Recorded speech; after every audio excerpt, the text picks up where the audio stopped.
My mother was seething when she found me sleeping top naked in my bedroom because her boyfriend is in the house, but what she confessed made my jaw drop. My 18 mom and I live in a crummy apartment complex in NYC. Our apartment itself isn't crummy. We've taken a lot of pride in making the inside of our apartment look nicer than it really is, but truth be told, the building is crummy. So much so that the radiator in my room is broken, and I get heat every day of the year, even in summer. I prefer not to open my windows during summer as well because all types of questionable creepy crawlies like to come through the window, so I usually sleep on top of the covers or without pants. Last night it was too hot, so I slept without a shirt or bra. I have pretty huge honker, it's no secret, but I was in the comfort of my bedroom and I kept my door closed when I slept. This morning I woke up to find my mom staring at me. She scared me crap less, especially because I have a loft bed and was making direct eye contact with her as soon as I opened my eyes. She stood there and screamed at me for 20 minutes, telling me to put a shirt on and calling me a ruthless WHRE for sleeping without a shirt while her boyfriend was there. I put a pillow in front of my body and closed my eyes to go back to sleep. This wasn't good enough, and she ripped the pillow from my arms and told me to put on some clothes before her boyfriend came in here and saw me like this. I told her I keep my door closed for a reason,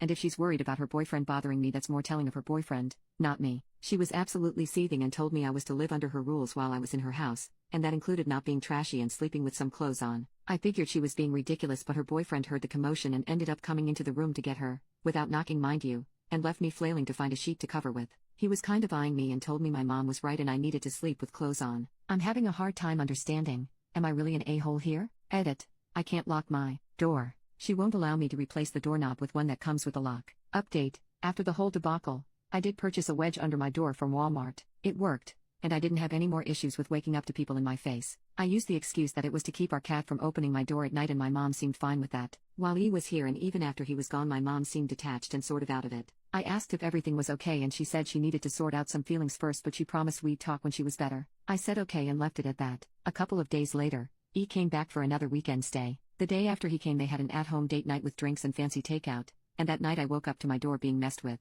I called out to see if it was my mom and got no response. I pulled on a t-shirt and shorts and pulled the door wedge out to check, and E was standing at my door. He was drunk, and I was a bit panicked because I thought something had happened to my mom and he needed help, but he just stood there for a few seconds without saying anything. He didn't seem to be sleepwalking or in peril, so I said, I'm uncomfortable.